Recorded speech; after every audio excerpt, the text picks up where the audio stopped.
Vamos ler o mundo, escrever o mundo, juntos fazer a nossa história acontecer.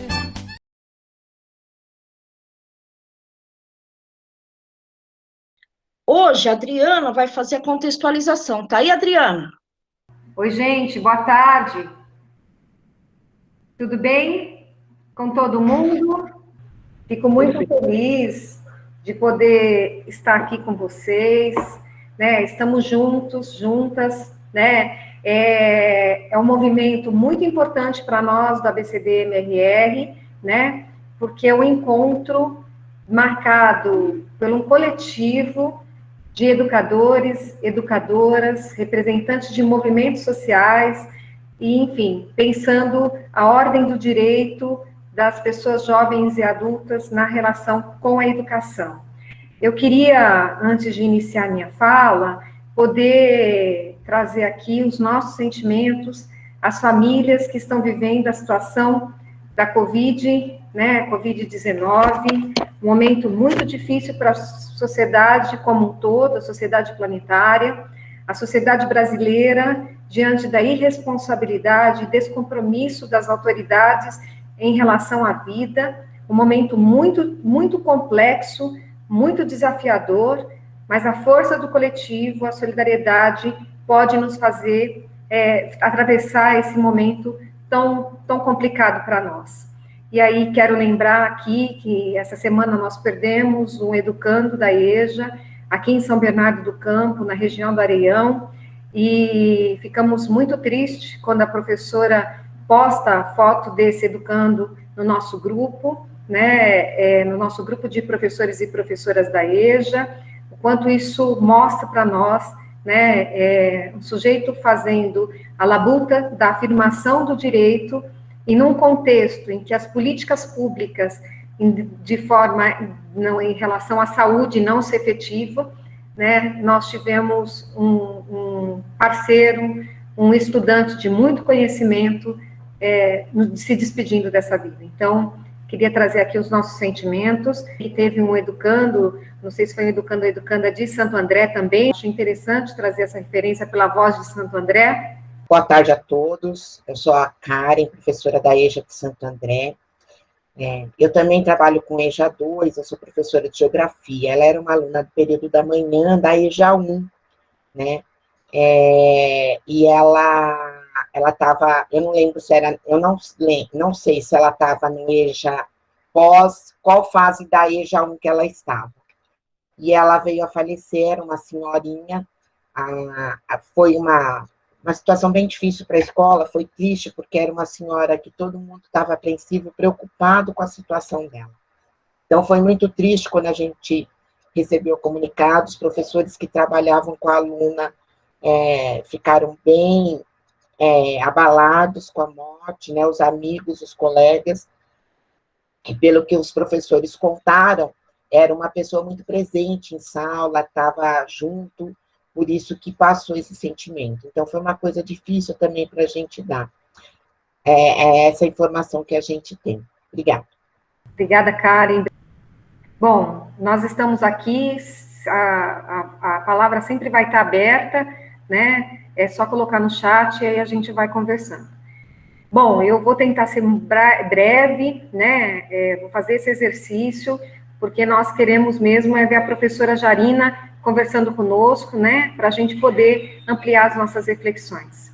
Eu quero recuperar e dizer que eu estou muito contente de poder encontrar muitas pessoas aqui, pessoas com quem tenho partilhado uma longa história na educação de jovens e adultos, amigos, amigas, companheiros, companheiras que têm nos ensinado. Eu acho que nós somos fruto de um coletivo, e esse coletivo tem uma história, e esse coletivo tem perspectiva de atuação em defesa da educação de jovens e adultos. E a minha fala, ela vem nesse sentido, como é reconhecer a nossa história e pensar as nossas possibilidades de atuação.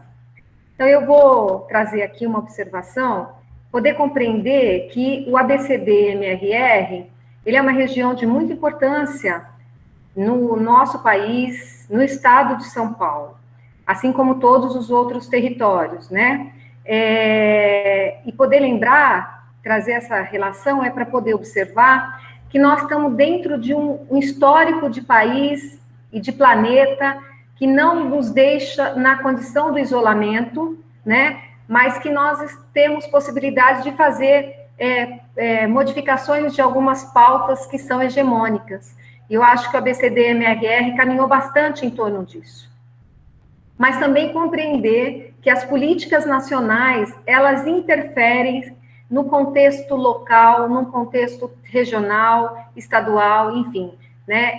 A interlocução é um processo constante, né, e permanente.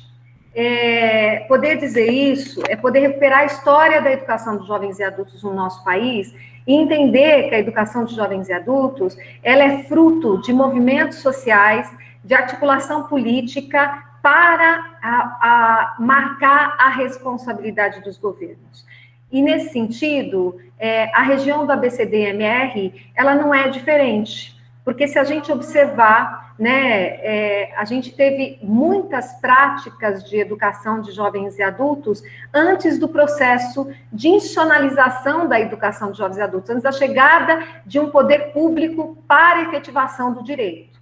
Então, a nossa região, a gente tem históricos de formações que antecederam os períodos dos anos de 1940, né?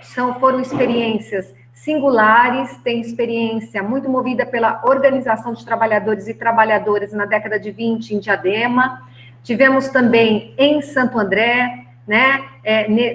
Na década de 20, de 1920, nós já estamos em outro século, quando a gente fala década de 20, a gente, né, que tem um tempinho de vida, pensa que a gente está falando logo ali, né? Mas estou falando de 1920, depois desse período, 1940, a gente já começa a ter experiências ligadas à Igreja Católica, né? Santo André, Diadema, tem essas histórias constituídas, tem pesquisas em torno disso que indicam essas análises.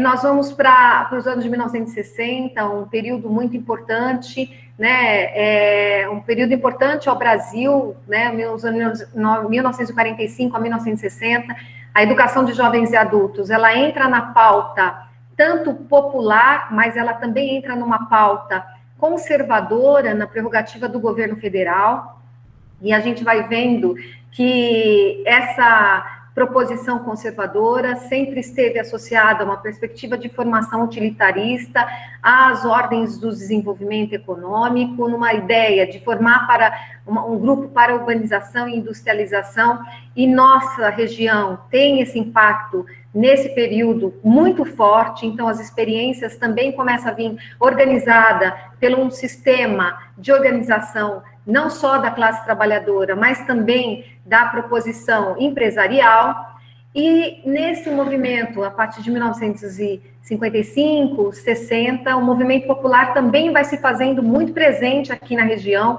por meio das igrejas, o movimento de base tem uma relação muito grande com a educação de jovens e adultos aqui na nossa região, como na condição da realidade da educação de jovens e adultos no Brasil.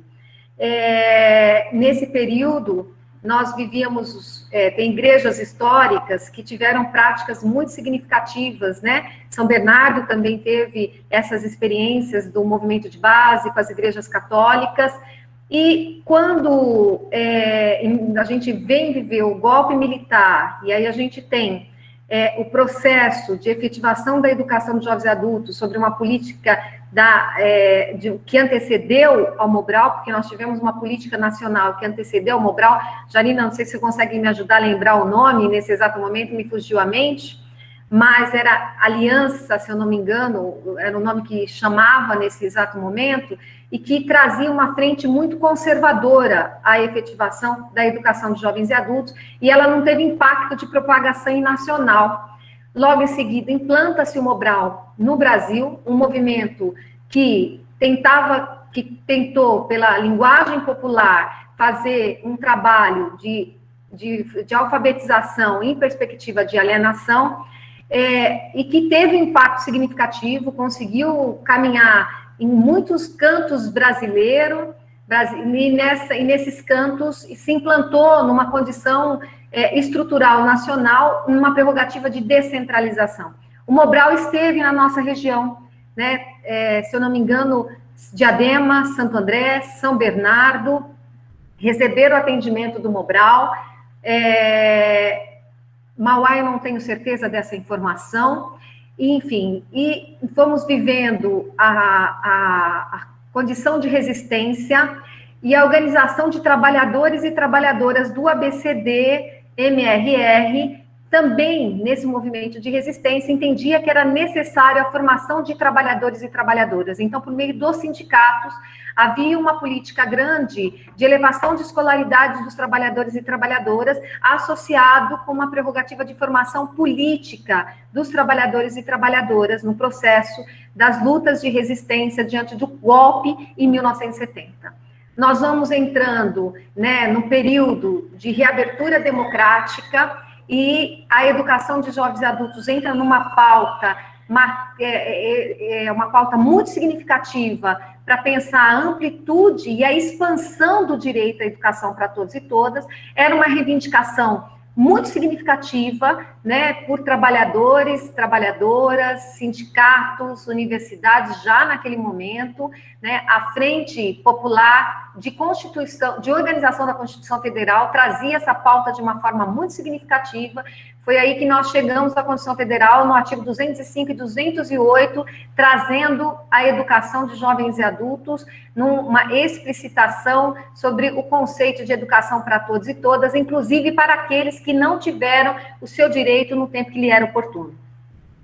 Esse marco legal, ele vai se efetivar nas nossas cidades por meio da chegada dos nossos partidos progressistas. E aqui eu quero mensurar na nossa presença, nós temos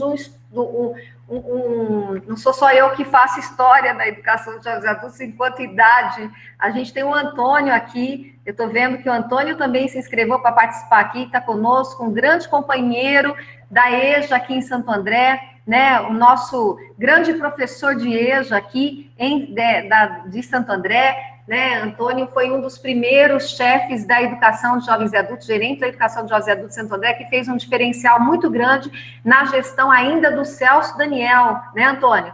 E a partir de 1990 nós tivemos a EJA implantada, já numa condição de institucionalização, com concurso público em Santo André, e naquele momento já tinha pelas frentes dos partidos populares, progressistas, o reconhecimento das práticas significativas e emancipatórias que o movimento trazia.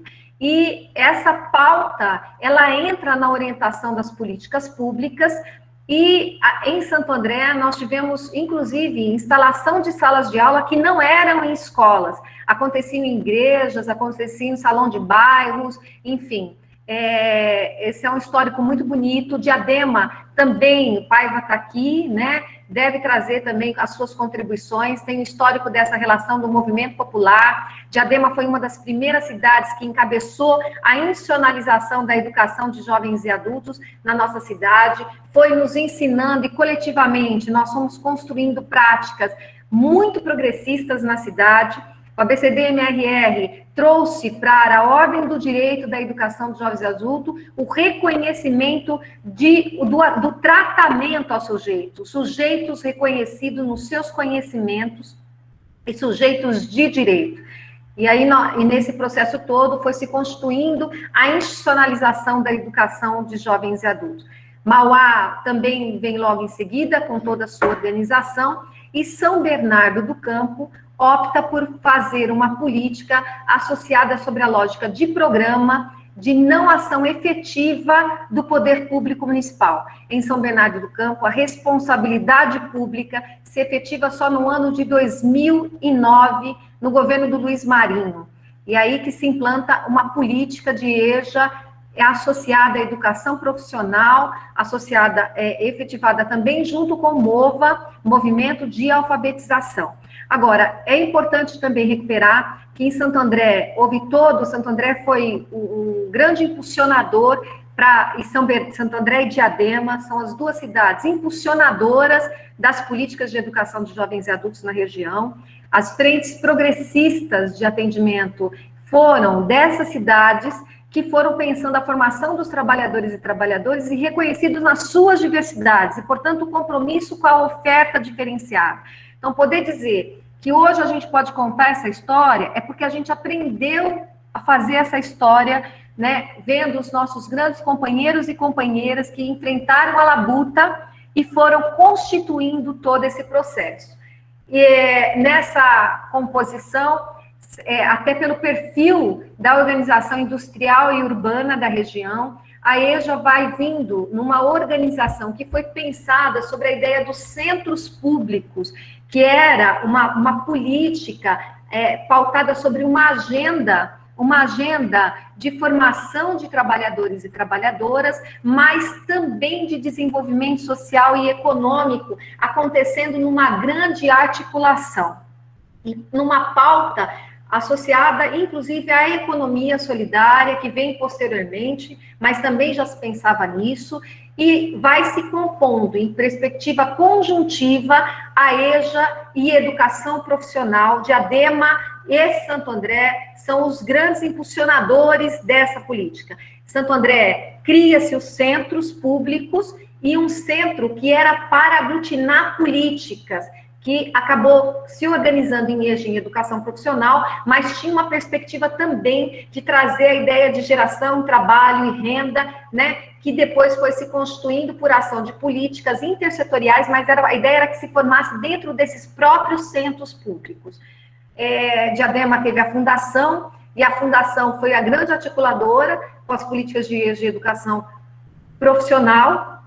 O MOVA, ele entra pós a implantação em São Paulo, né, lá no período de 1990, quando o professor Paulo Freire institui o MOVA, cria-se uma grande condição de estruturar esse atendimento em poder público e sociedade civil, e em 1996, se eu não me engano exatamente, há uma grande organização por meio do consórcio.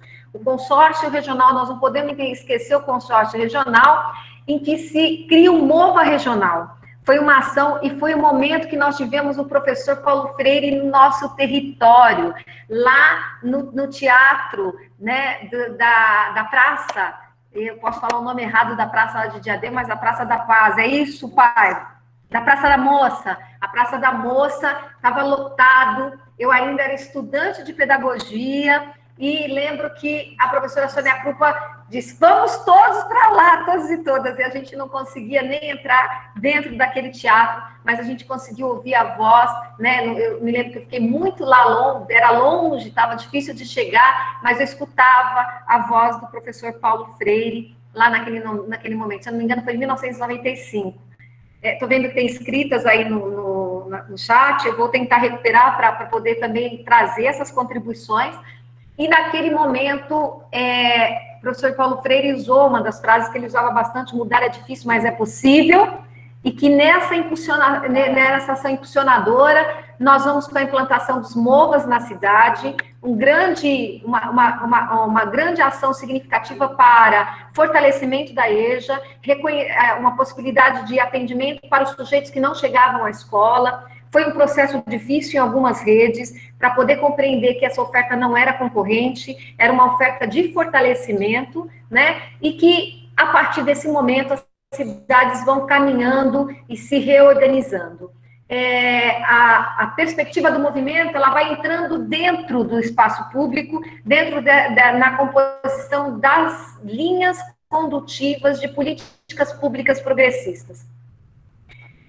Nós tivemos um impacto super significativo no ano de 2003, quando tivemos a presença do governo Lula, né, e a educação de jovens e adultos passando a ter um lugar dentro do Ministério, um salto imenso, né, a gente saiu de R$2 para a alfabetização das pessoas, alfabetização solidária, para entrar no espaço de direito, dentro do Ministério da Educação, numa secretaria que foi, naquela época era a SECAD, né, um processo em que entra Brasil Alfabetizado e o Departamento da Educação de Jovens e Adultos. Naquela composição, as políticas municipais ganham um fôlego muito significativo, porque o governo, ao longo do processo, e aí a gente vai vendo 2003, 4, 5, 2007, é um marco muito significativo, porque as políticas públicas passam a ter vazão enquanto condição de efetivação,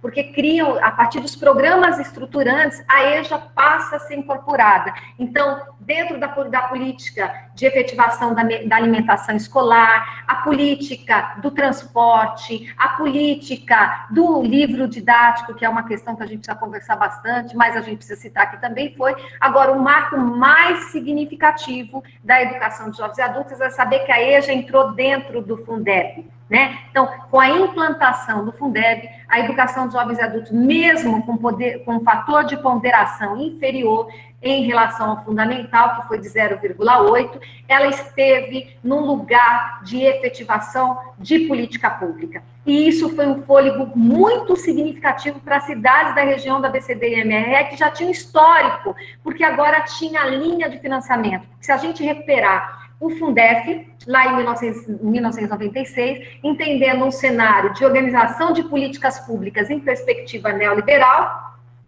havia uma desresponsabilidade do poder público e uma conduta de descentralização de atendimento. E a EJA não entrou no Fundef.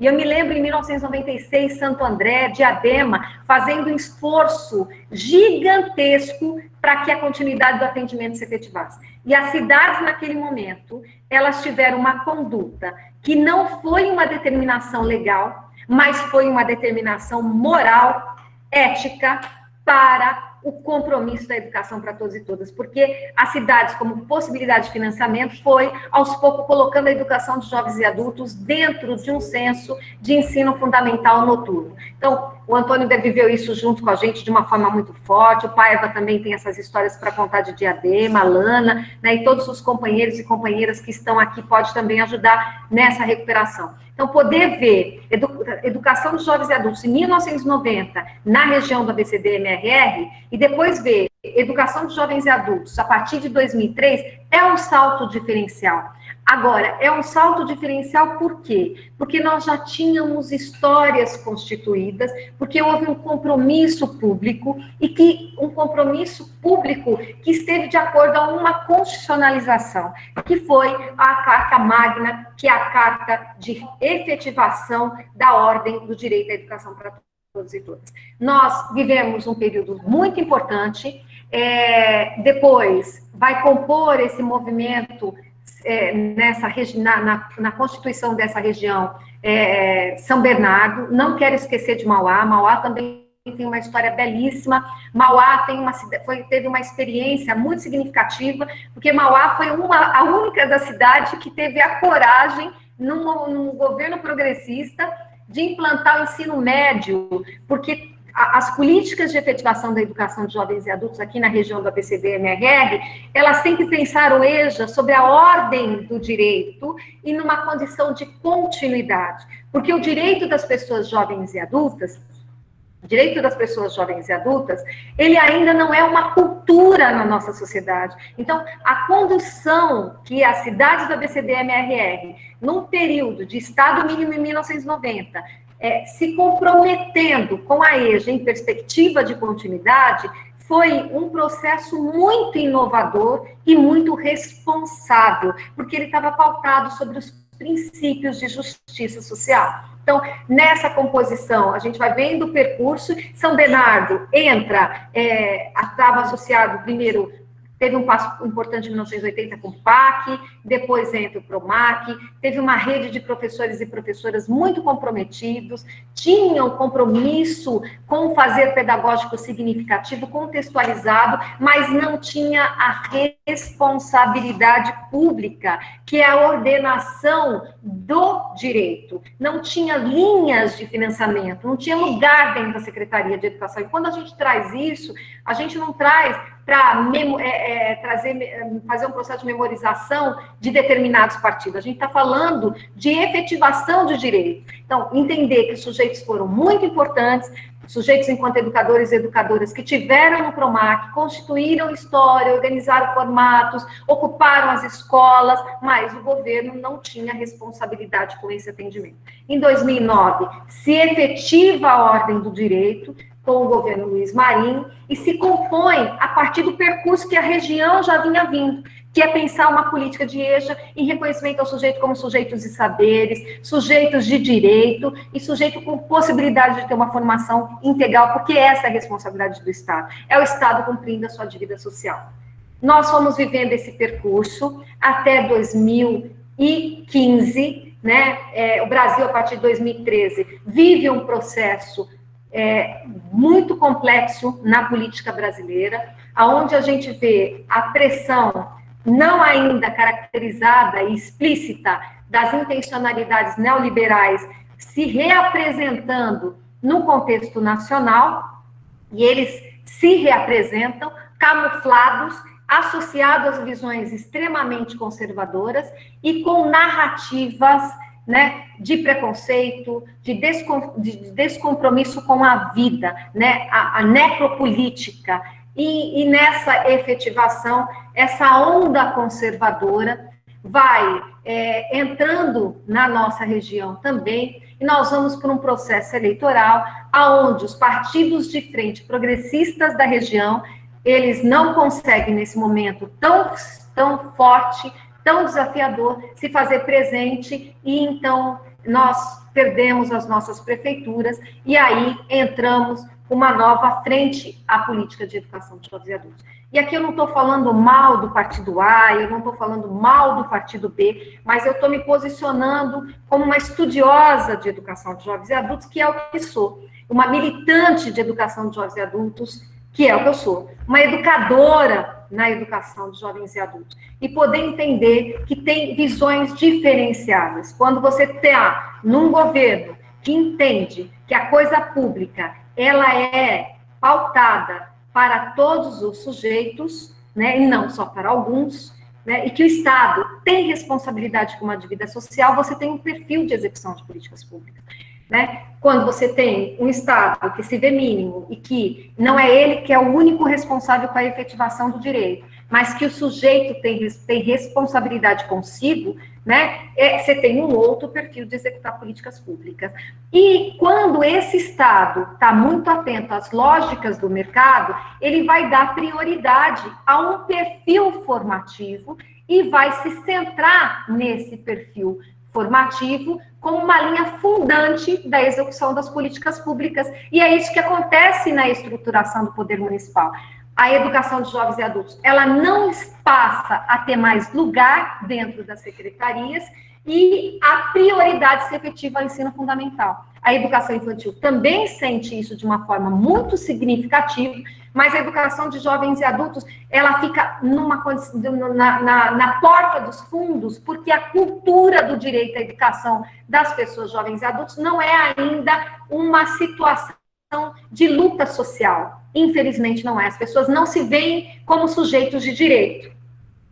E como não se veem sujeitos de direito, elas não gritam como as mães gritam pelo direito à creche, pelo direito à educação infantil. Então, a educação infantil não é exterminada, porque a população reconhece a lógica do direito à educação das crianças, né, nesse tempo da infância. Agora, a sociedade não tem ainda desenvolvido um conceito de educação ao longo da vida, como a ideia de educação permanente, como o conceito de educação integral. Isso não é um conceito desenvolvido. E aí cria-se prioridade ao ensino fundamental, e é isso que a nossa região vem vivendo desde 2017. Né? Ela vem vivendo um descompromisso com a educação de jovens e adultos, uma conduta de entender um atendimento, de pautar um atendimento mínimo, porque ela não reconhece que ela tem que buscar os sujeitos, porque está num modelo de governabilidade que entende que o sujeito é o responsável por si. O sujeito não vem porque a oferta não é condizente à sua necessidade, não tem políticas que marcam o reconhecimento às especificidades desses sujeitos, e, por fim, se efetiva linhas condutivas, ou que vai ficar na invisibilidade e vai matar aos poucos, com ausência de políticas estruturantes, como formação de professores e professoras, como ausência de políticas que prevê formação integral para fortalecer a prática didática, como ausência de materiais que dialogue com o mundo do mundo adulto, o mundo do trabalho, com a descontinuidade de políticas que prevê ações conjuntivas na perspectiva de inclusão social, de ordem do mundo do trabalho. Então, tenta desorganizar a condição da ação integrativa, EJA e educação profissional, e vai tirando o desejo, a expectativa, o interesse do sujeito estar na escola. Então, ao mesmo tempo que é a política da invisibilidade e a política da destruição. Então, isso vai acontecendo e o sujeito não vem, aí diz, eles não vêm, a gente fecha a sala. Então, esse é o movimento que o ABCD-MR vem vindo. Agora, mesmo sabendo que esse é o movimento, o ABCD-MRR levanta a sua bandeira, que é a bandeira de luta, que é o que nos organiza, que é a nossa história. A gente não nega a nossa história, né? Tem uma música do Gonzaguinha que ela traz, e a vida é bonita e é bonita viver, e não ter a vergonha de ser feliz, amar e amar e amar. E essa música, ela é força da nossa organização trabalhadora, né? Da nossa identidade de classe. E com o desejo de amar e amar, nós sempre nos fazemos sujeito de resistência. E nós sabemos que aqui nessa sala, todos e todas que estão na condição de resistência. E é nessa conduta que nós temos a prerrogativa de pensar a efetivação do direito digno, justo, possível, para que os sujeitos possam estar na escola e que a sua vida possa ser melhor qualificada e que o Estado tem responsabilidade e que nós vamos cobrar essa responsabilidade em todos os âmbitos, nos âmbitos políticos, nos âmbitos jurídicos, nos âmbitos da rua. Nós estamos aqui para fazer a efetivação do direito à educação dos jovens adultos. E a vida, diga lá o que é bonita e é bonita. Parei. Obrigada, Adriana. Né? Quando a Adriana vai resgatando um pouco dessa história, aí a gente vai se identificando, não é? Tem muita gente aqui que já está há um bom tempo aqui na história da educação de jovens e adultos da região, e aí a gente tem uma história, a gente tem uma identidade que a gente não pode perder, né? Então, obrigada por essa contribuição, acho que a gente vai se fortalecendo, a gente vai se identificando por aqui, olhando para isso e falando, eu faço parte dessa história sim, né? Vamos embora, então. A Terezinha nos disse aí que nós também temos aqui os educadores, gestores, temos os educandos também, não é, Terezinha? Vamos apresentar os educandos? Cadê a Ana Dete? Muito bem-vinda, Ana, né? Que bom! Está em que município, Ana? Santo André. Seja muito bem-vinda, viu, Ana? E também tem o Valdemar, né? Cadê o Valdemar? Nosso educando, cadê? A Terezinha nos disse aqui que também o Valdemar está aqui, e os educandos também, né, esse espaço aqui são dos educandos, dos educadores, da universidade, dos movimentos, né, e todos nós fazemos parte, então os educandos também precisam estar ocupando esse espaço aqui, esse espaço é de todos nós, é de vocês também, né. A gente pode começar com a socialização da rede de partilha, né? Para a gente poder ter tempo, então, para depois para as experiências e lutas do ABCD-MR, certo? O que você acha, Jarina? Estou muito feliz de estar aqui com vocês nessa tarde. Eu me sinto muito honrada, né? Uma outra ocasião, né, alguns anos atrás, eu estive, né, em São Bernardo, mas nunca estive nesse coletivo aqui, de educadores, educandos, gestores do ABCD-MRR, né? E o meu contato maior, né, com algumas companheiras que estão aqui hoje, e eu fico muito feliz porque elas sempre me falam, né, da força desse grupo, E fico feliz também de alguns, né, companheiros de São Carlos estarem aqui junto, né, nesse dia como convidados, porque é justamente essa ideia, né, de fortalecermos em cada região, mas estabelecermos esse intercâmbio que move, né, nossas ações aí na expansão das atividades do Fórum. Então, quando a Adriana, a Isaura, enfim, me convidaram, né, para essa tarde e fizeram a proposta do tema, eu pensei, né, em algumas ideias disparadoras. Elas também me colocaram, né, que a proposta era que vocês, né, que houvesse aqui né, a gente vai falar de uma rede de partilha, né, que daqui a pouco um local, né, virtual que nós estamos construindo, mas essa tarde é um dia de rede de partilha, né? E por isso até eu convidei, assim, algumas outras pessoas, né? Porque depois a gente vai precisar ampliar isso, porque todos os lugares estão nascendo formas, né, de lidar com esse momento tão difícil. Então, vou pedir para a Isaura voltar lá no primeiro slide, é um PDF, na verdade, que eu fiquei com medo de dar problema nos slides, né? Então, eu preparei, assim, 3 tópicos, né, para nós conversarmos sobre eles diante desse tema da nossa tarde, né? EJA na ordem do direito em tempo pandêmico ou sem pandemia. Então, a Adriana já fez essa exposição belíssima, né? De toda a caminhada que acontece na região do ABCD-MRR, e, assim, certamente, né, muito ficou de fora pela riqueza do trabalho de vocês, né?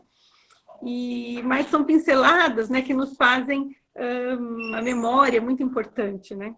Porque ela nos alimenta, ela nos fortalece nesses momentos, né, tão difíceis, né, sem precedentes que nós vivemos, de crise sanitária, de crise política, de crise econômica, enfim, né? Todas as palavras parecem não conseguir representar tudo isso que nós estamos vivendo. Então, a minha fala, eu pensei, né, de fazer reflexões iniciais, né, que é algo de que a gente está vivendo no dia a dia, né? Então, nós temos aí, né, orientações em tempos de pandemia e a realidade dos jovens e adultos da EJA. Eu recuperei, nesses tempos agora de pandemia, não foi exatamente a primeira vez para o encontro de hoje, mas diante da situação que nós estamos vivendo na UFSCar, me veio, né, à memória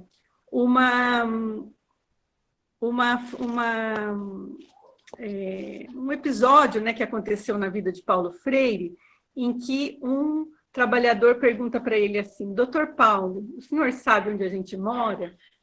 Então, eu vou, né, num segundo momento, já em continuidade desse primeiro, trazer essa reflexão, Paulo Freire nos ajudando nesse momento, e, num terceiro momento, o que eu chamei do contato, do diálogo com os jovens e adultos, a construção do inédito viável.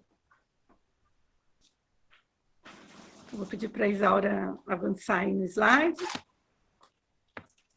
Então, agora eu vou trazer para vocês, né, algumas questões que estão na ordem do dia e alguns números, né, que nos ajudam a entender um pouquinho como que isso se coloca, né? Nós já sabemos, é só um pano de fundo aí para a nossa fala de hoje, né? Como é que essas orientações ela está em contraponto, né, com o que vivem, né, as pessoas empobrecidas, né, do nosso país.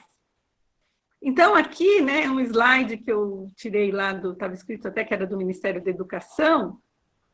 Então, o que a gente, né, mais escuta é a história do lavar as mãos, o cuidado ao tossir, né, de evitar aglomerações, não repartir seus utensílios pessoais, manter a casa aberta, lavar as mãos, além do lavar, que já estava em primeiro lugar, cuidar da limpeza, o álcool gel, né? E, por fim, lá você se hidratar, né? Pode ir à frente, Isaura. E aí a gente começa, aí eu venho com essa frase, de onde que eu tirei essa fala, né? Doutor Paulo, o senhor sabe onde a gente mora, né? Eu acredito que todos vocês conhecem muito bem essa cena da vida de Paulo Freire, né? Eu fui recuperar esse escrito em Pedagogia da Esperança, mas ele está presente em muitos vídeos do Paulo Freire e certamente em outras obras também, né? Quando Paulo Freire ele era coordenador pedagógico no SESI, lá no começo da sua carreira, ele, numa certa ocasião, ele conta, né, que ele, então, né, aquela história lá da famosa reunião de pais, né, dos pais do SESI. Então, ele percebe que estava havendo muita violência, né, com as crianças, né, com as crianças que frequentavam a escola. E ele, então, faz uma pesquisa. Ele conta em Pedagogia da Esperança que ele faz isso com muito rigor, né? E ele vai, então, faz uma pesquisa junto aos pais, porque é que tinha aquela questão da violência, né, em relação aos filhos, e ele fica alarmado, porque os castigos eram muito duros. Então, ele, com base nessa pesquisa, ele prepara uma fala, né, que ele faz em mais de um núcleo do SESI, e ele prepara uma fala justamente falando da importância do diálogo, que aquela postura tinha que ser revista, tal. Então, uma fala, né, vamos dizer assim, né, muito acertada, né, para aquela orientação de pais. Mas o marcante, né, a experiência fundante na vida dele não foi ter feito a pesquisa, não foi assim os ganhos imediatos que ele teve da conduta dos pais em relação àquela sua prática, mas foi, né, algo que ele conta em Pedagogia da Esperança, que um pai, né, se levanta, e no livro ele diz, olha, muitos anos depois, quando eu estava recebendo o título de doutor honoris causa, né, em diversas universidades do mundo, muitas vezes me vinha à mente que, de repente, ia aparecer dentro daquela sala aquele trabalhador que me fez aquela pergunta. Doutor Paulo, o senhor sabe onde a gente mora? Porque, no caso, né, esse trabalhador, ele fala, né, vocês podem recuperar lá no livro, diz assim, né, olha, Paulo Freire, você está falando com palavras muito afáveis, né, e muito até fáceis de entender, que nós precisamos investir no diálogo, que nós precisamos cuidar dessas relações com os nossos filhos, né? Mas a sua casa, aí a parte que é mais conhecida, né? A sua casa é solta dos dois lados, você tem um conforto quando chega em casa, e quando eu chego em casa, as crianças não tomaram banho porque não tem água, elas estão, né, muito nervosas, elas não têm espaço, né, né, eu lembro muito dessa questão de não tomar banho, ele ainda diz, né, a casa do senhor, né, o senhor chega, as crianças estão de banho tomado, eu chego em casa já tarde, no outro dia, às 4 horas da manhã, eu tenho que retomar e voltar para o trabalho. Então, no livro, ele traz todo esse detalhamento, e Paulo Freire diz que vai murchando na cadeira, né? Paulo Freire, né, depois ainda continua lá em Pedagogia da Esperança, e ele vai embora para casa ainda pensativo, porque você vê que ele não tinha ainda, né, como a gente diz, né, ainda percebido toda, né, e ele fala no livro que ele conversa com Elsa, e que ela fala, nossa, eu pensei que eu tinha sido tão claro na minha fala, e ela diz, mas ele entendeu a sua fala, mas ele precisava que você entendesse, né, de onde ele estava. Então, nessa questão toda, é muito importante, eu penso nesse tempo, né, de pandemia, nós tem, né, nos cutucado muito aqui na UFSCar também essa questão, né, o senhor sabe onde a gente mora, né? Então, eu trouxe alguns slides com alguns números, né, que só para, né, de questões que nós sabemos, mas quando a gente vê o quantitativo, né, é sempre bem alarmante. E para ser um pano de fundo aí para a nossa reflexão sobre as nossas ações. Só vou pedir para a Isaura avançar. Então, aqui, né, nós temos um dado do IBGE, do PNAD contínua, de que a taxa de desemprego no Brasil, né, antes da pandemia, né, até fevereiro, né, já tinha tido um crescimento, né, já estava na ordem de 11,6 milhões de pessoas. Então, você vê que isso tem, né, decresceu um pouquinho e já estava em ascensão, imagina, né, no momento atual, como que é essa situação, né? Então, aqui a gente tem os dados, né, da PNAD contínua relativos a fevereiro, né? Então, a gente vê que certamente, né, o quanto que esses números, nesse momento, já são maiores. Então, quando a gente fala, né, sobre o ficar em casa na pandemia, né, o que significa ficar em casa sem renda, né? Então, como que essas orientações, como a lá de Paulo Freire, né? Lógico que não é para ter castigos, né, que, vamos dizer assim, né, desrespeitem, né, os filhos, né, como ele estava falando para aqueles trabalhadores. O ficar em casa, o isolamento social é a melhor saída, mas você sabe, né, o que nós estamos passando, você sabe onde a gente mora, né? Aí eu queria que a a Isaura avançasse para o próximo.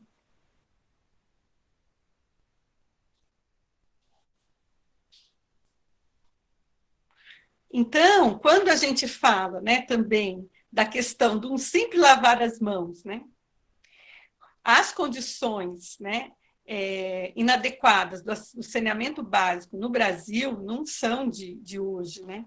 O saneamento básico é um investimento que aparece pouco, né? Vamos dizer assim, na hora de, né, uma ponte, uma rodovia, né? Enche mais os olhos, né? E aí a gente tem esse número, né, que está aí nesse dado, de que você tem, não está aparecendo, né, eu tenho aqui certinho, a legenda embaixo para vocês entenderem, né? Na hora da apresentação cortou. Então, você tem, né, assim, são os dados de 2010 e de 2018. Então, houve um investimento, eu fui atrás de dados, né, realmente o estado de São Paulo é um dos mais... dos estados brasileiros, né? Ele está dos que tem uma melhor cobertura de saneamento básico, mas no norte, no nordeste do país, né? Haja vista toda a situação vivida em Manaus, né? Com a epidemia, você tem Manaus com aquela riqueza de água e você tem Manaus sem saneamento básico adequado, né? Nas periferias, né? Aqui na cidade de São Paulo, eu fui atrás também.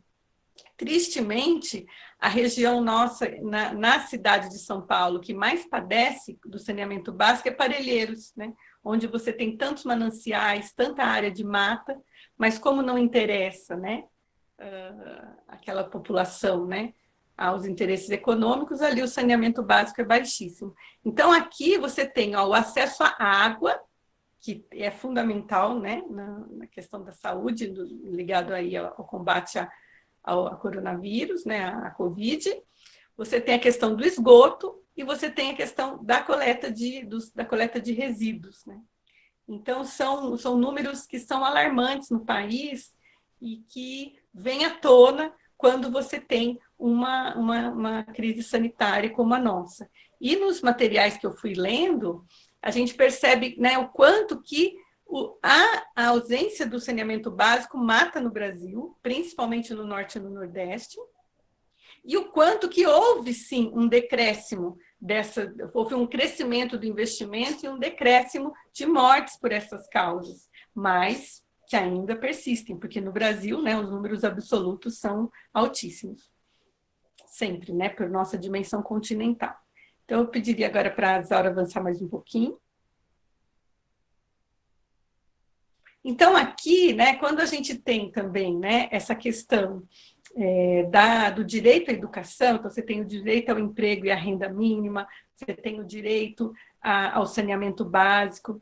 E aí, quando você vê o direito à educação no país, né, nós sabemos que nós não cumprimos, né, o que estava previsto, né, em 2015 já era a meta de nós estarmos em 6,5%, por exemplo, no analfabetismo, né, de superação do analfabetismo, e nós temos, né, que lá em 17 ainda estava em 7%, agora a gente já caiu, né, segundo a PNAD, para 6,8% ou 6,7%, mas, né, nós temos dados que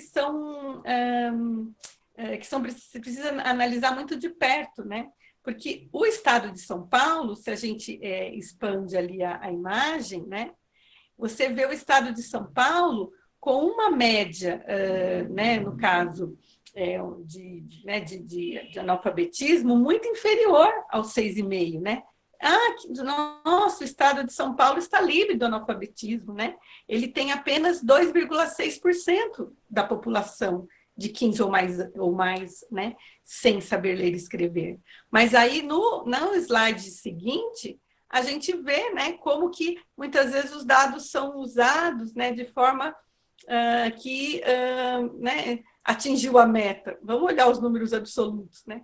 Então, quando a gente olha o número de pessoas, né, nos estados, né, nós vemos que, agora eu pedi para né, que São Paulo, ele, né, tem, né, com esse 2,6 que aparece até abaixo da média, ele, né, são 1 milhão, né, de pessoas com mais de 15 anos que não sabem ler e escrever, né? E aí ele fica... Então, a Bahia, como ela é um estado grande, mas tem um contingente populacional menor, a Bahia, ela está muito acima da média nacional, né, com 12,7% da população na situação de analfabetismo, mas é 1,5, né, 1,5 milhão. Então, São Paulo, a situação é gravíssima, porque nós temos muitas pessoas em São Paulo. Então, o nosso 2,6, né, é muita gente, o que coloca São Paulo aí entre os estados que tem o maior número de pessoas, só para falar dos não alfabetizados. Então, aí nós temos, por exemplo, estados, né?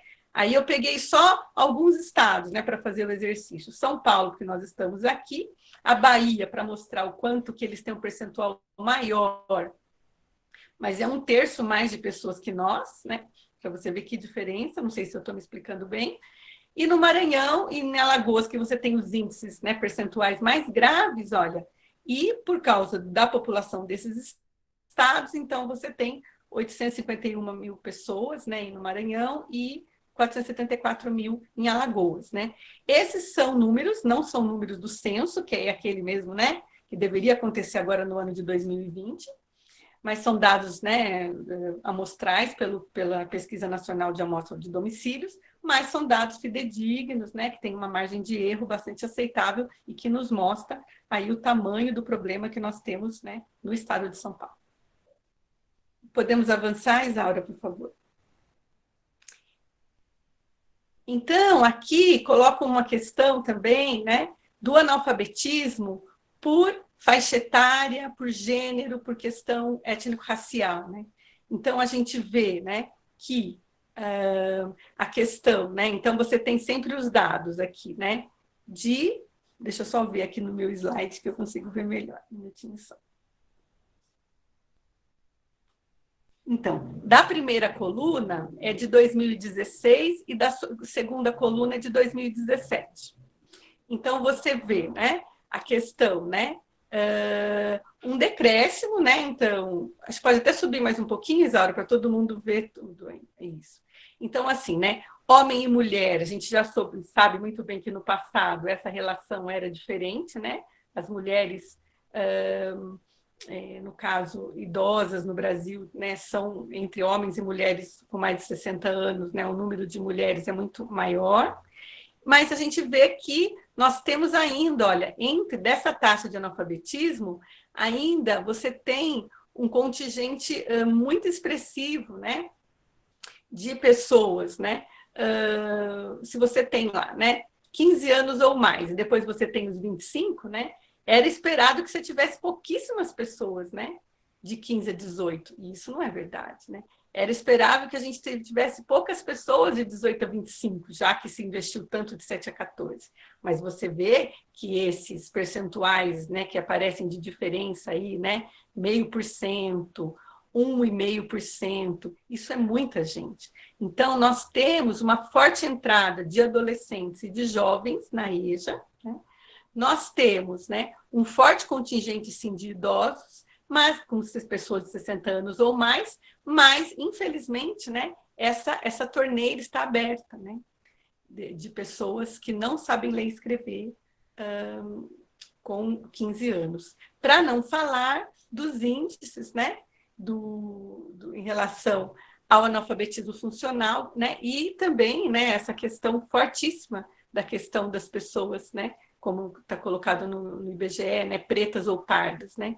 Então, entre a população branca, nós temos 4,2% dos homens, né, desculpa, da população branca, e depois cai para 4% em 2017. A população, né, negra, ela tem 9,9% e cai para 9,3%. Então, ações têm sido feitas, né, mas a concentração das pessoas idosas, a entrada de pessoas mais jovens, a questão das pessoas negras, a questão rural, que não está posta nesse slide, né, são desigualdades dentro da desigualdade.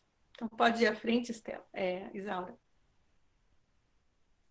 Também, né, nós temos toda a contribuição que vem não só pela PNAD, mas vem pelas pesquisas, né, do INAF, que são pesquisas, né, do Instituto Paulo Montenegro, que colocam aqueles cinco patamares, né, considerando analfabetos, aqueles que, né, porque essa pesquisa, bem lembrando a pesquisa do INAF, ela não é feita com autodeclaração, ela é feita com aplicação de testes, né?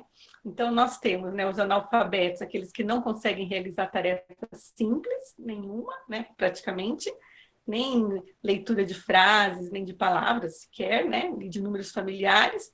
A rudimentar, pessoas que conseguem só localizar uma informação explícita em textos curtos, textos familiares, conseguem ler e escrever só números usuais, realizar só operações simples, só manusear dinheiro e fazer pagamento de pequenas quantias, até os outros, né? Os outros níveis, né? Até 2011 eles trabalhavam só com 4 etapas, né? Patamares, vamos chamar assim, níveis, e agora a partir de 2015 os 5.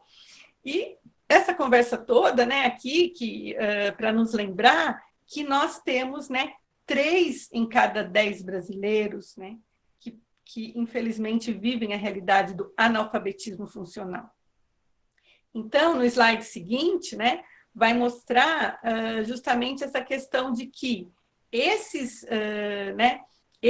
índices, né, nós temos sim, né, diminuições no analfabetismo absoluto, né, vou ficar comentando cada um, né? Isso tudo está amplamente divulgado. Nós temos diminuição no alfabetismo rudimentar, né? Até então, não sei se tanta ausência, né, de tanto fechamento de sala, tanta quebra de direito, tanta retirada de toda sorte de financiamento e de apoio à EJA, se infelizmente a gente não vai ter a tristeza de ver esses números crescendo, né? E você tem um grande desafio, porque, como foi dito anteriormente pela Adriana, a nossa bandeira não é só do analfabetismo, ela é do analfabetismo, porque ele não pode ser jogado para debaixo do tapete, e também todas as questões do alfabetismo que ainda é elementar, né? Então, você vê um crescimento do alfabetismo elementar. Que bom, tomara que seja do analfabetismo rudimentar e que passe a elementar. Mas a gente tem um dado preocupante, né? Se cresce um pouco o elementar e o intermediário, o proeficiente está estacionado, né? Ele teve uma queda depois, né? Então, no slide seguinte, a gente vai ver, né, uma pesquisa, um cruzamento de dados do INAF que mostram, olha só, né? Que inclusive, olha lá, né? No ensino superior lá em cima, nós chegamos a ter 4% das pessoas, né, chegando no ensino, né, quando se fez né, vamos dizer assim, se aplicou as provas, os testes, né, com aquela população de 2.000 pessoas. E dentre elas se encontrou pessoas, né, que foram situadas, né, num patamar de alfabetismo, desculpa, porque o INAF é feito em cima do conceito de alfabetismo, né? De alfabetismo rudimentar, se encontrou 4% dessas pessoas no ensino superior incompleto, né? Então, você vê, né, a proeficiência, né, o proeficiente, ó, existe até pessoas no Fundamental 1, ó, com a proeficiência, né? Então, esses dados são muito fortes, né? E uma sacudida na gente, porque é o direito à educação e é o direito à educação de qualidade, né? Então, que bom que novos grupos vão chegando ao ensino superior, vão chegando ao ensino médio. É assim mesmo que a gente vai construindo essa melhoria da qualidade da educação, essa garantia do direito, né? Mas tem muito para se fazer, né? Porque nós sabemos que, apesar, né, de todos esses esforços já realizados, né, nós temos uma caminhada, né? Nós temos um dever, né? Uma dívida do Estado brasileiro muito grande com a população empobrecida, né? Ao contrário de outros países, né, o direito à educação foi negado, né? Lá na década de 40, começa a se pensar numa campanha de educação de adultos, né? E o próprio sistema educacional brasileiro vai começando a ser organizado ali na década de 40, de 30, um pouquinho, depois 40, mas não era para todos. Então, nós vivemos, como foi muito bem lembrado pela Adriana, nesses últimos anos, grandes conquistas, né, dessa questão da educação para todos. E dentro dessa luta, é uma luta que passa pela quantidade, porque sem todos dentro da escola não há educação pública de qualidade, e passa também por uma luta por uma educação cada vez melhor, né? Para que esses índices de alfabetismo sejam cada vez mais elevados. Então, sem desconsiderar o caminho feito, as pesquisas mostram que houve sim uma redução do analfabetismo, houve sim o alfabetismo rudimentar, ao que tudo indica, passando a um alfabetismo elementar, ganhando novos patamares, mas o alfabetismo proeficiente no Brasil é algo que está em torno de 12%. Então, se nós somamos, né, as pessoas em condições de analfabetismo e as pessoas em condições de alfabetismo rudimentar, nós temos 3 em cada 10 brasileiros. Né? Podemos avançar mais um pouquinho.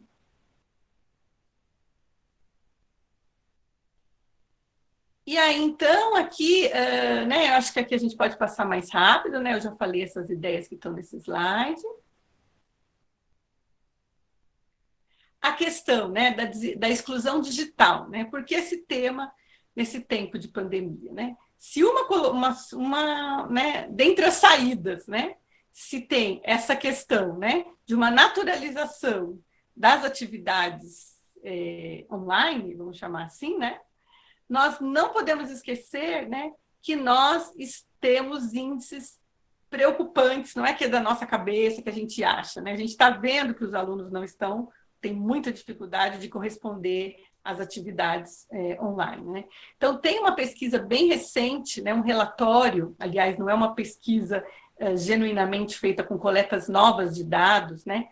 A Unesco organizou um relatório recente, publicado agora em 2019, em que ela se vale dos dados do CETIC, né, que é o Centro Regional de Estudos para o Desenvolvimento da Sociedade da Informação, da coordenação do CETIC, do NIC, né, de centros de pesquisa governamentais né, de trabalho referenciado no Brasil, para destacar o grande problema, né, dentre os diversos alertas, né, que esse relatório da Unesco faz, nessa publicação do ano passado, é que você tem uma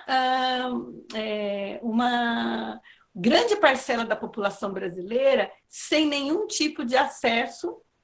Deixa eu virar aqui para enxergar melhor. Você tem uma grande parcela da população brasileira, 61% das residências brasileiras estão, só 61% estão conectadas, né? E sendo que nas áreas rurais esse percentual cai para 34%. E o relatório explica, podemos avançar para a próxima slide, Estela? Estou chamando a Estela toda hora, Isaura, que nós temos, assim, quando fala desse acesso, é um acesso, muitas vezes, que não é do Wi-Fi, né, na casa da pessoa, né? É um acesso que se faz, né, por meio de uma internet conectada em dispositivos móveis, né? E nós bem sabemos que é uma internet pré-paga.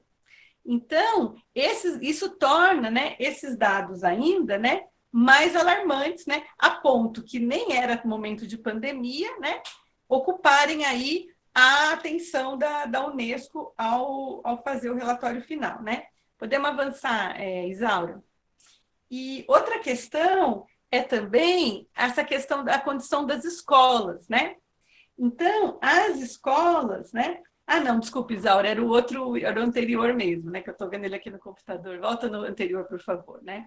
Então, você não pode esquecer, quando se naturaliza essa questão, né, das atividades aí online nesse momento, é que, né, que 30% das pessoas da família de baixa renda, né, as chamadas classes D e E, têm acesso à internet, sendo que nas classes de alta renda, A e B, 99 a 90, né, ou no mínimo 93% das pessoas têm, né? O acesso fixo entre as camadas de baixa renda não pode ser considerado significativo, como eu estava dizendo, né? A ponto de se poder falar em universalização do acesso, porque mesmo as pessoas, né, como eu dizia, de baixa renda, se só 61% tem acesso no geral, só 30% tem acesso mesmo nas residências, né? Então, os mais atingidos pela falta de conectividade são, como nós sabemos e está provado pelos dados, as pessoas mais pobres, as pessoas com mais de 60 anos, as pessoas que vivem nas áreas rurais, né? E parte do público, né, excluídos da escolarização, que estão na EJA.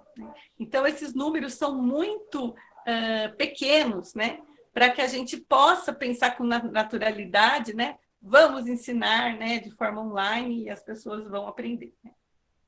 Além de toda a questão, né, que a gente vai falar daqui a pouco, da autonomia de leitura escrita e etc. e tal. Pode avançar, Estela.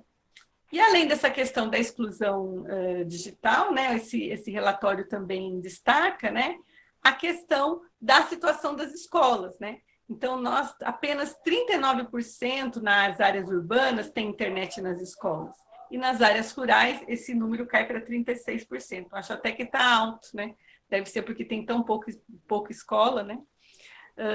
Então, você tem uma situação gravíssima de exclusão digital, né? Você tem dois níveis, né? A exclusão do acesso, porque a pessoa economicamente não tem o acesso, e você tem também a questão da exclusão porque a pessoa não teve oportunidade de aprender. Ainda que ela tenha acesso, o acesso dela é muito limitado, né? A um WhatsApp, a alguma, né? Usando por mensagem de voz. Então, não podemos dizer que essas pessoas têm uma inclusão digital, né? É alguma coisa que fica muito aquém, mesmo aqueles que têm a oportunidade de ter os aparelhos, né? Então, podemos avançar mais um pouquinho?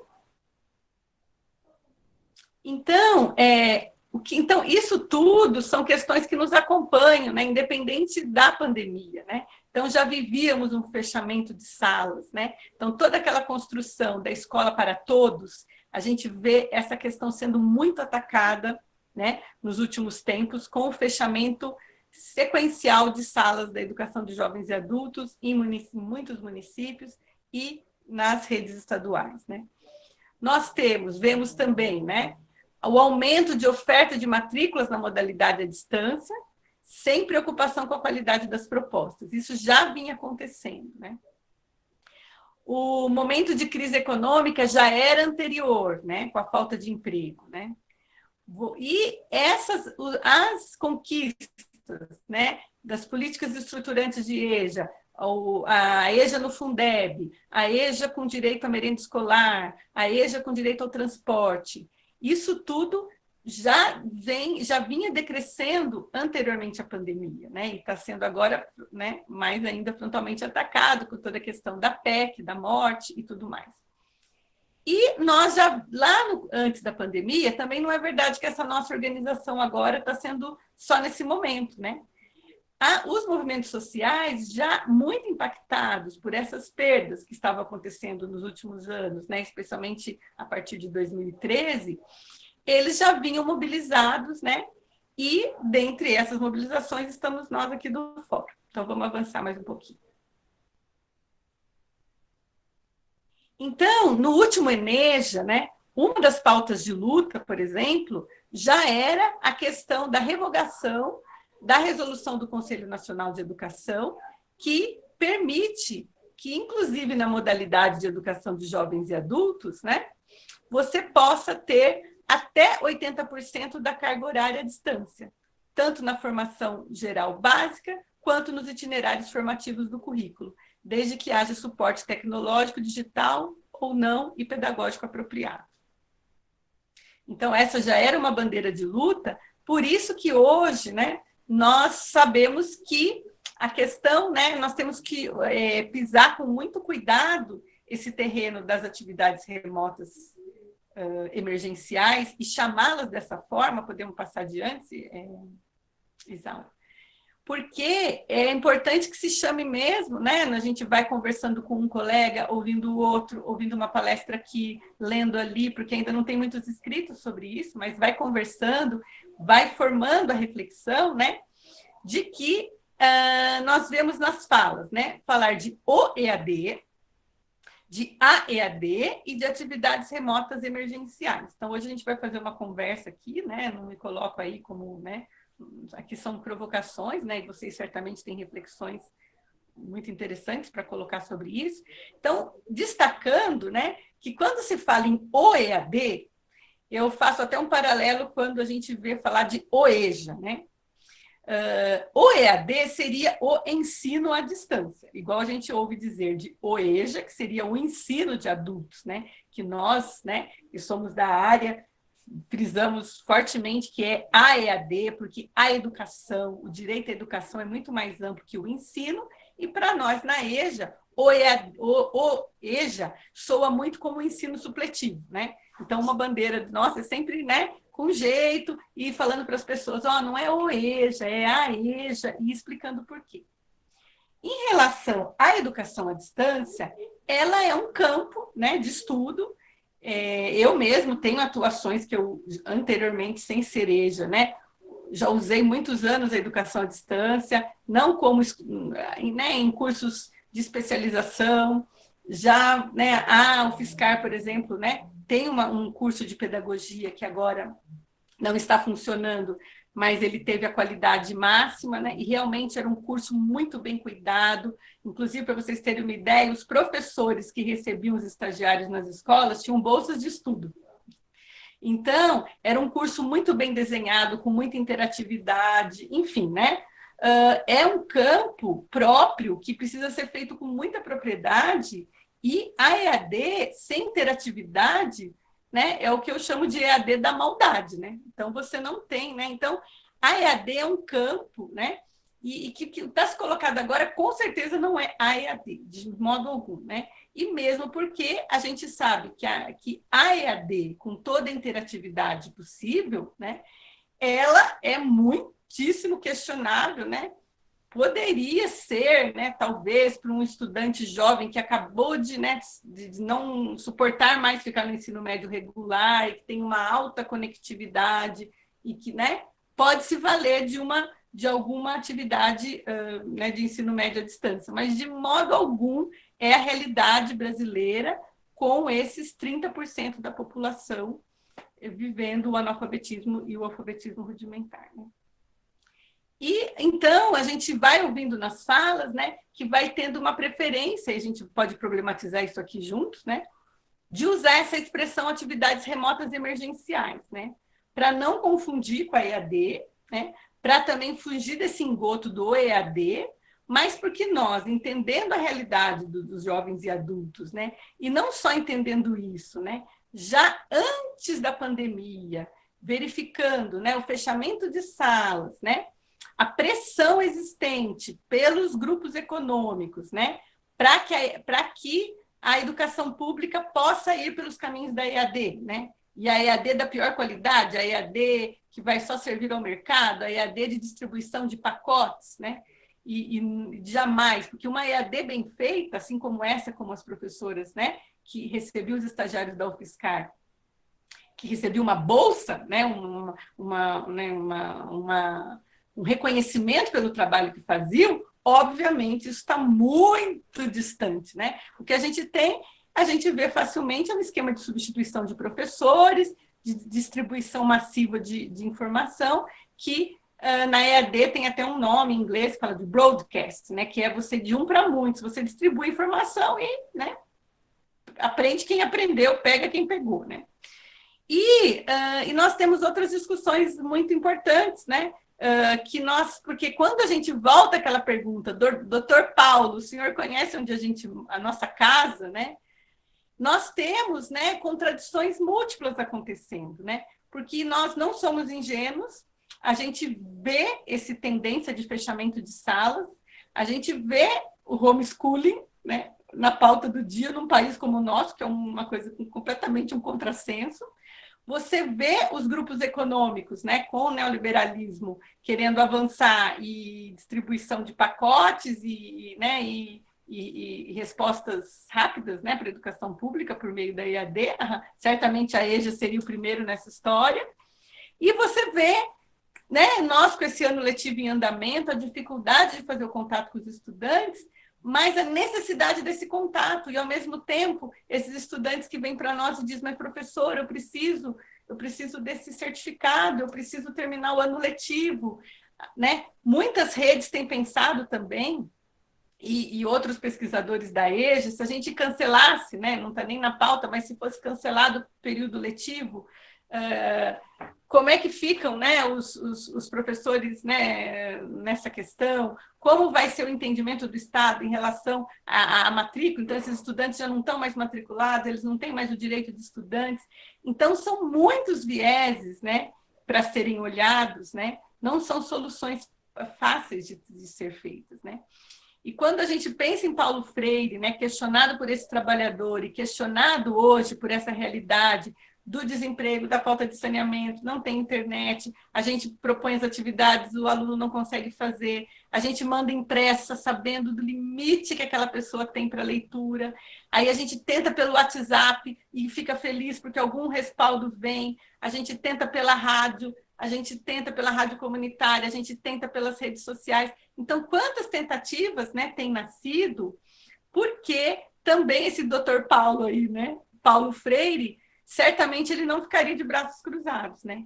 Porque em Paulo Freire é muito forte a denúncia, então nós não podemos ter nenhuma ingenuidade, né, sobre quais são as forças que se colocam diante, né, nesse momento, nessa rapidez, né, de organizar propostas online para os estudantes, não parando para pensar na casa onde ele mora, né, como é que ele vai acessar isso.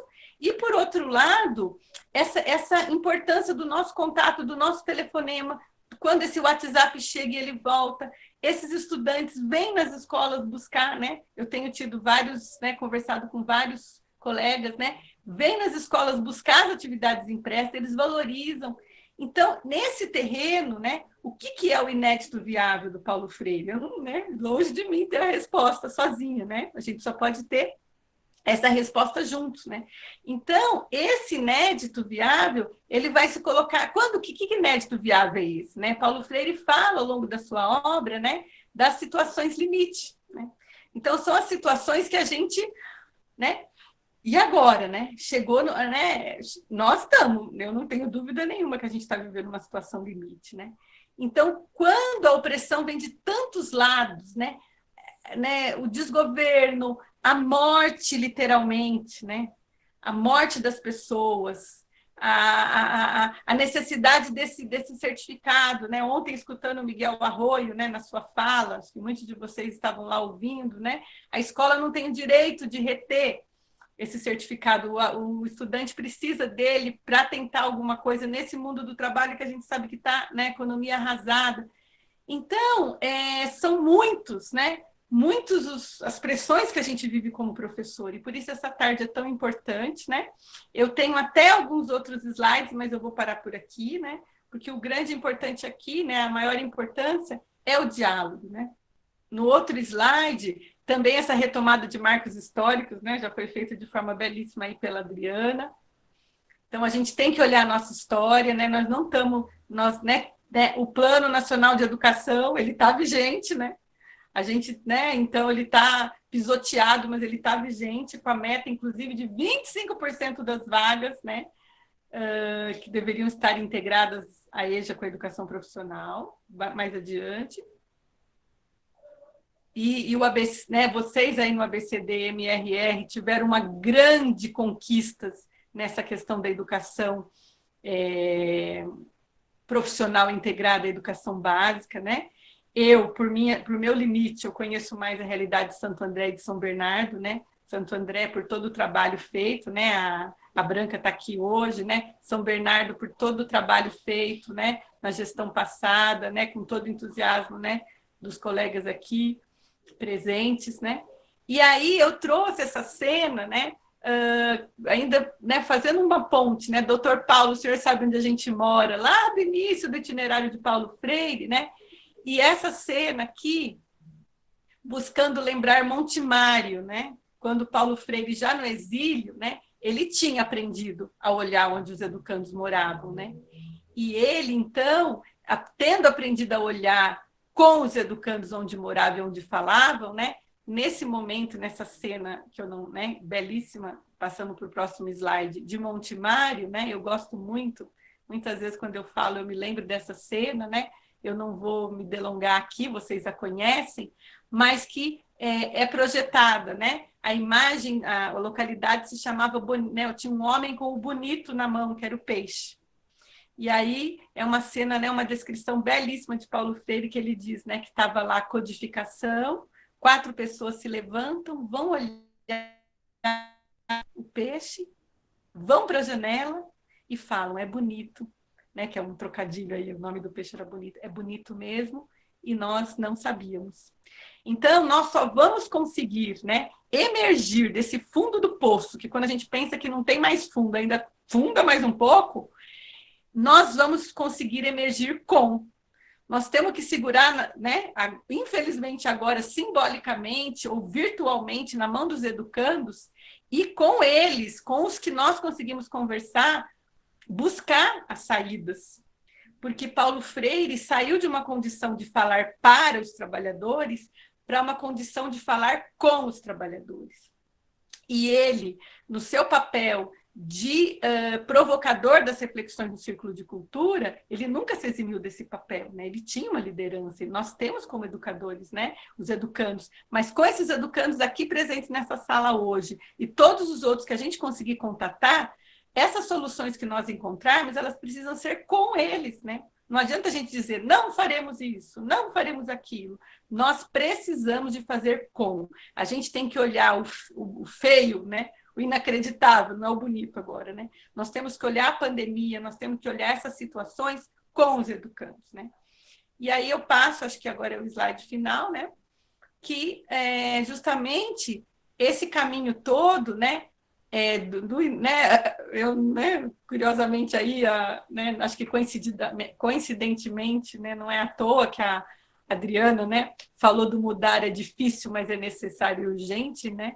Mudar é difícil, mas é possível, né?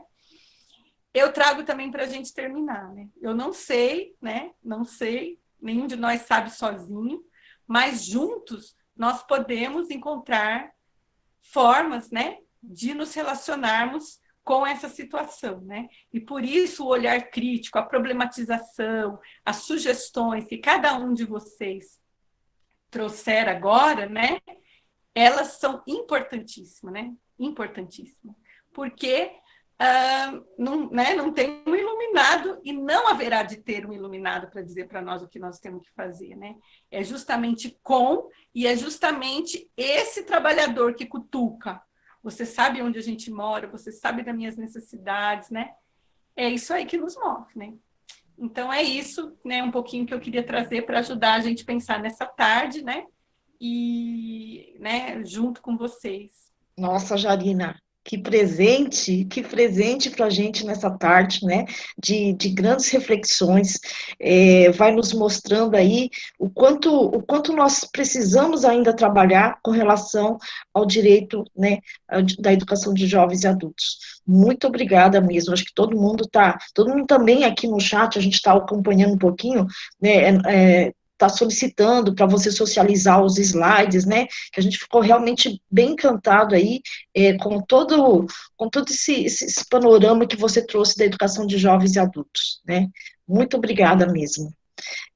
Jarina, eu vou pensar aqui que são 16 e 19, e que acho que, não sei, aí as colegas aí de coordenação, se é isso mesmo, a gente passa, então, para a rede de partilha, isso mesmo? Me ajudem aí, Adriana, Roberta, a gente passa por aí? Pois, Aura, sim, nós vamos abrir agora, vamos à rede de partilha, vamos abrir para os nossos colegas trazerem as suas contribuições. Eu queria aqui fazer só uma observação do quanto a Jarina nos agraciou com uma fala tão significativa, contextualizada. Nós agradecemos imensamente, Jarina. E queria observar, eu trouxe depois no chat, a importância da Branca na atuação das políticas públicas de Santo André, uma gestora militante, né, sempre esteve aí na luta da afirmação do direito à educação de jovens e adultos também. Eu acho que a gente precisa contextualizar para todas as pessoas o que né, a rede de partilha, né? Nós, diante do desafio da Covid, fomos nos procurar, enquanto coletivo de educação de jovens e adultos, nós compomos o Fórum de Educação dos Jovens e Adultos do Estado de São Paulo, que é parte do grande Fórum Nacional de Educação de Jovens e Adultos, que se multiplica em todos os estados brasileiros e tem os fóruns regionais dentro dos estados. Nós somos um fórum regional, a BCD-MRR, tem um fórum do interior, lá em São Carlos, que a Jarina faz parte, tem um fórum da Campinas e Fórum de Campinas, tem um fórum lá da região, onde é aquela, lá perto de Rio Preto, né, Isaura? Enfim, temos alguns fóruns no interior, o fórum da cidade de São Paulo, e nessa composição a gente tem um coletivo que tem uma história, né, que vai se conversando. E nós fomos ficando angustiadas, dizendo o que nós podemos fazer nesse processo todo, como é que a gente entende isso pelo nosso histórico, pela nossa possibilidade de multiplicação, pela condição de partilha que a gente tem, e aí nós nos recorremos, e a professora Jarina, tão atuante na educação de jovens e adultos, foi logo colocando a Universidade de São Carlos à disposição e todo o conhecimento que ela tem no campo da tecnologia da informação. Jarina é também uma pesquisadora nessa área. E a Jarina foi vendo, né, a possibilidade da gente trazer, por um mecanismo, uma plataforma virtual, né, a condição de nos fortalecermos enquanto partilha mais ampliada. Então, a Jarina, a gente vai dialogando o que nós queríamos, né, e aí a gente vai pensando esse ambiente virtual. E a Jarina foi traduzindo esse ambiente virtual, né, que nós queremos que ele se multiplique para muitas pessoas. Então, nesse ambiente, a própria Universidade Federal, aos interessados, via fórum, tanto fórum estadual e os fóruns regionais, lança um link de acesso. Esse link de acesso te leva a essa página que a Isaura está apresentando agora para nós, e nessa página você vai criar, você vai se cadastrar e vai criar o seu login e sua senha de acesso. Isaura, vamos fazer um movimento? Sim. O que nós vamos fazer, né? Só que essa semana foi muito intensa. A Meire, que eu não sei se ela está aqui agora, ela já se disponibilizou a ajudar. A gente vai fazer um tutorial para que a pessoa saiba como se cadastrar e também, porque é assim, ó, esse portal ele é uma sala emprestada para nós, né? Então, tem que ter o cadastro no portal, que vai ter um tutorial. No fundo, é entrar aqui no portal dos professores, entrar lá em cadastre-se e se cadastrar, por os dados. Tem que fazer 2 movimentos. Se cadastrar no portal, que tem um cadastre-se lá, que agora acho que para a Isaura sair a gente vai gastar muito tempo, e depois mandar um e-mail, porque eu não tenho acesso a esses dados do cadastro, eu não sou administradora do portal. Então, depois mandar, a gente vai explicar direitinho para a Adriana e a Isaura, e vai chegar para vocês têm que mandar um e-mail, no caso, para um e-mail aqui do Fórum do Interior, para eu também dizer, ó, fulano de tal que se cadastrou, inscreva-o na rede de partilha, tá? Então, essa parte a gente tá faltando um tutorial, por isso que a gente não começou o trabalho ainda, tá bom? Então, isso, tá certinho, o portal é ali, só tá trocado ali o Fiscar, só na digitaçãozinha ali, né? Mas é isso mesmo, portaldosprofessores.fiscar.br. Aí lá você se cadastra. Aí depois eu escrevo aqui, aí você manda para mim alguns dados que eu escrevo aqui no chat para o portal, né, para esse e-mail lá que a gente criou, e aí eu solicito a inscrição na rede, tá? Então, isso aí a gente está devendo para vocês, nós vamos mandar bem explicadinho. Agora a gente quer mostrar para vocês como que fica lá dentro. Então, vocês, depois que esse processo ainda, né, se consolidar, né, a gente vai mandar o tutorial, aí você chegará finalmente, né, nessa rede de partilha, né? Aí clica ali, a Isaura vai clicar, né, e entra pode clicar em cima do link também. Então, aqui, gente, né, a gente vai ver as salas, né, que estão lá. Então, deixa eu só aqui um pouquinho. Então, você vai, né? Quando você entra na sala, você vai clicar em orientações, você já está nessa sala, aliás, né? Orientações, dúvidas, avisos e notícias. Então, se você clicar em cima de apresentação da sala, clica aí, Isaura, só nesse. Então, você vai ter umas boas-vindas, vai explicar o que tem na primeira sala. Ó. Então, a primeira sala é para orientações, para dúvidas, avisos e notícias. A segunda sala, que é uma segunda aba, é um fórum, para quem já está familiarizado com a EAD, né? É um fórum para nós dizermos quem nós somos. Então, vai ter toda aqui a explicação sobre isso. A terceira sala, aí que começa a partilha do tempo da pandemia, é para nós socializarmos com os colegas, né, com os companheiros, como que a gente tem feito o contato e o apoio aos educandos, né? Então, você começa um novo tópico de discussão, dizendo assim, olha, eu tenho feito assim, eu tenho usado o WhatsApp, eu tenho telefonado, eu tenho... Né, no meu município tem sido feito por envio de material impresso, e todos os detalhes, né? E aí, uma pessoa começou um assunto desse. Aí eu quero continuar, quero saber mais, eu ponho em responder para eu entender melhor. Então, cada um que quiser puxar uma conversa, vai iniciar um novo tópico de discussão. Se eu quero continuar uma conversa que já está começada, eu vou clicar em responder ali mesmo. E por aí vai. Então, um tópico é de apresentação nossa, outro é para falar das formas de contato e apoio, o outro se chama da denúncia à afirmação do direito. Então, na minha cidade, não está sendo fechado um número grande de sala. Na minha cidade, não está se prestando atenção nesse direito, né, dos educando jovens e adultos. E, por fim, na quinta sala, seria uma sala para a gente conversar como que estão acontecendo essas atividades remotas emergenciais. Não, como a gente está falando aqui, não naturalizando isso, de modo algum, mas como é que está acontecendo? Como é que a gente pode, inclusive, problematizar as saídas que estão sendo dadas? Aí, quando você entra numa página dessa, volta lá em cima, Isaura. E agora eu estou perdida no ambiente, né? Não sei para onde que eu volto. Você volta ali no cantinho, tá? No RPC-EJA, que é Rede de Partilha de Conhecimento, você volta para... Sempre que você clicar ali, você vai voltar para a página inicial. Então, você clicando em apresentação dos participantes, você vai ter lá, né? Por exemplo, clica lá, você vai encontrar um fórum lá, então você clica no fórum, né? Acho que tem até um teste lá, pode clicar, Isaura. Aí a gente fez, né? Então tem uma explicação, tem umas dicas para participar, que é coisas técnicas, aí você vai, então, rola mais um pouquinho, Isaura, para as pessoas verem. Você vai clicar em responder, né? Então aqui você vai responder, e você vai lá colocar o assunto que você quer colocar, né? Que é a apresentação, você pode pôr o seu nome ou não mexer lá, e conta um pouquinho de você aqui, né?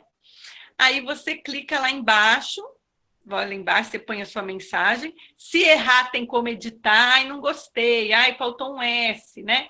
Você manda, talvez ele não vai deixar porque você não escreveu nada, Isaura, ele tem que clicar em enviar mensagens ao fórum. E assim por diante, né? Então, vamos voltar, né? Volto lá na rede de partilha, estou perdida, não sei mais onde eu estou. Aí agora vamos lá para contato e apoio aos educandos, mesma coisa, né? O que vai ter de diferença no contato e apoio da denúncia e das atividades remotas é que aqui para você começar uma nova conversa, rola mais um pouquinho, Isaura, para baixo, é acrescentar um novo tópico de discussão. Então, eu vou contar assim, né? Então, vamos lá, eu já bati um papo com a Marcela, né, que está presente aqui hoje, né? Então, a Marcela vai contar assim, contato com meus alunos no CIEJA Perus. E aí, a Marcela vai colocar ali, ela põe o título, né? E ela vai colocar embaixo a mensagem dela, né, Marcela? E aí, olha só, a Marcela coloca, né? Coloca com XXX qualquer coisa aí, né? E aí, rola mais, por favor. Aí, a Marcela pode pôr até 9, Marcela e todo mundo, né? Você pode colocar 9 arquivos, até 500 KB aí, né? Então, veja só se esses arquivos são da autoria do grupo, né? Ou, ai, não, Jarina, a gente fez um vídeo muito legal. Então, provavelmente, os 500 KB não vai dar. Então, você vai pôr um link lá na sua mensagem. Daí a gente vai lá para o YouTube ver o que você fez. Se é que você deseja partilhar, se tem alguma coisa para partilhar. Se não, você manda os sem anexo mesmo. E assim por diante. Então, assim, do mesmo jeito, é o fórum ligado à denúncia, afirmação do direito, e da mesma forma, o fórum de atividades remotas emergenciais. Então é um pouco isso, né? Eu estou correndo porque eu acho que é muito importante hoje a nossa partilha, né? E a gente só tem 1 hora aí de encontro. Ô, prof, desculpa cortar, é que acho que seria legal você explicar muito rapidamente, porque aqui no chat estão as dúvidas de como acessar, e tem a diferença entre o cadastro e a liberação do fiscal. Se você puder falar sobre isso. Então, nós vamos, Marcela, esse é o ponto que está sensível, então nós vamos, o fórum de dúvidas, né? Mas como é que a pessoa vai pôr a dúvida aqui se ela não conseguiu nem entrar, né? Então, nós estamos devendo, né? Não houve tempo de fazer um tutorial bem feitinho, que a pessoa precisa, isso que eu estou contando aqui, é para vocês saberem o que tem lá dentro, para ficar com vontade de participar, né? Que a gente espera que vocês venham participar. Então, se você já está cadastrado, né, na plataforma e tem dúvidas, você pode ir lá em orientações, avisos e como é que é? Notícias, né? Aí você vai lá e tem um fórum de dúvidas, mas isso é se você já está aqui dentro, né? O que a gente está percebendo sim, é um curso. O que a gente não vai ter cara de curso aqui é porque a gente não vai estar ministrando conteúdos novos, né? Mas a gente vai, como se diz? Fazer uma rede horizontal mesmo, que a gente vai trocar ideias e problematizar, né? Então, aí isso... Na verdade... Eu acho que a dúvida, na verdade, é como acessar, porque eu vi que o povo se animou, você fez a propaganda bem feita. Então, aqui no chat está o pessoal perguntando, nossa, como que eu acesso a sala? É esse passo anterior para acessar a sala que eu acho que o pessoal está na dúvida. Que Exatamente. Seria legal se você puder falar rapidinho. Como eu não sou administradora do portal, eu tenho que, né, nós temos que fazer 2 movimentos, tá? E aí eu depois escrevo aqui no chat, mas eu vou falar e depois eu escrevo, que dá dúvida mesmo. Um primeiro passo é se a Roberta já fez, por exemplo, né? Se cadastrar, quando você entra lá, www, portal dos professores, que eu não estou enxergando muito bem aqui, acho que é ponto fiscal. Quando você entra nesse local, à direita está escrito assim, cadastre-se. É que não está aparecendo aqui porque a Isaura já está cadastrada. Você pode até sair, Isaura. Sai aí para o povo ver onde é que fica o cadastro. Aí você vai ver lá um lugar, olha, cadastre-se. Aí você clica ali e vai aparecer uma fichinha para você, tá? Às vezes, o que acontece? Sei lá, você já está cadastrado em alguma coisa da UFSCar. Teve gente que teve probleminha aí. Falou, Jarina, acabou de falar aí, né? Meu CPF já está constando como está lá, tem que ver. Nós temos que resolver caso a caso. Qual que é o caso mais fácil? Quando não dá erro. A pessoa entra e faz esse cadastro. Perfeito. Vai para o banco de dados do portal que eu não tenho acesso, tá? Então, você fez o cadastro, não esquece lá embaixo de enviar ou salvar. Clica lá embaixo, por favor, Isaura. Então, você preenche tudo isso e você grava. Então, você ficou gravado lá. Aí você pega esse e-mail que a Roberta pôs aqui, forumeja.interior@gmail, e manda o seu nome completo para mim, o seu CPF e o e-mail. Aí eu vou pegar isso, vou pôr numa planilha no final do dia, né, ou a cada 2 dias, e vou mandar para um funcionário lá da UFSCar. Eu falo para a pessoa, fulano, né? Aliás, eu tenho que mandar para a coordenadora. Eu falo, coordenadora, o João Mendes se cadastrou no portal e ele mandou para mim aqui. O João Mendes, o CPF dele é esse e o e-mail dele é esse. Por favor, o funcionário pode pegar esses dados, puxar o João Mendes lá no cadastro e inscrevê-lo na sala? Ah, sim, tudo bem, posso, né? Então, é esse que é o caminho. De vez em quando, o meu cadastro já estava, né? Aconteceu algum ruído. Meu CPF já tá, eu já fui cadastrada nesse portal, não estou lembrando meu, enfim. Então, nós vamos. Aí vocês escrevem para mim no fórum, eu que vou responder, no fórum sp.interior. Eu separei do meu e-mail para eu não me perder. E você escreve lá, Jarina, já fiz o meu cadastro no portal dos professores, meu nome completo é esse, meu CPF é esse, meu e-mail, como você está vendo, é esse. Aí eu vou responder, encaminharei seu pedido para que seja inscrito na sala. Tá bom?